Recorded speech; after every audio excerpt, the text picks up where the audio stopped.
Welcome to my channel.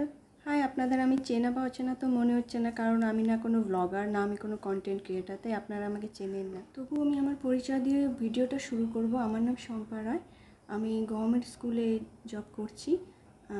কিছু সময় পাই, তাই ভাবলাম যে কিছু ইউজফুল ভিডিও বানানো যাক আপনাদের জন্যে। চলুন বেশি দেরি না করে ভিডিওটা শুরু করা যাক। আজকে আমার প্রথম ভিডিও হলো বেলা ভিটা পারফিউম রিভিউ।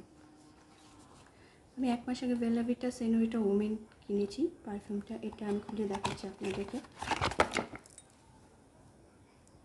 এটা লুক ওয়াইজ খুব সুন্দর এবং লং লাস্টিং। আপনি যেই অ্যাপারেলে দেবেন সেই অ্যাপারেলটা যতক্ষণ না পর্যন্ত ধুবেন ততক্ষণ পর্যন্ত গন্ধ থাকে। আমাকে যদি 5-এর মধ্যে দিতে বলা হয় নাম্বার, তাহলে আমি 3.5 দেবো। মেয়েদের জন্য এটা পারফেক্ট। এই একটা বেলা ভিটার পারফিউম, যেটা ছেলেদের জন্যে। তো আমার একটা হাজব্যান্ড কিনেছে, তো আমিও ইউজ করি, তাই ভাবলাম আপনাদের সাথে এটা রিভিউ আমি শেয়ার করে দিই। বেলা ভিটা পারফিউম যেহেতু এখন মার্কেটে খুব চলছে, তাই যদি কেউ কিনতে চায় তাহলে মেয়েদের জন্য আমি বেলা ভিটা সেনোরিটা ওমেন, আর ছেলেদের জন্য আমি বলবো যে সিই ওমেন কিনতে পারেন। আদারওয়াইজ আপনারা বেলা ভিটা স্কিপ করতে পারেন।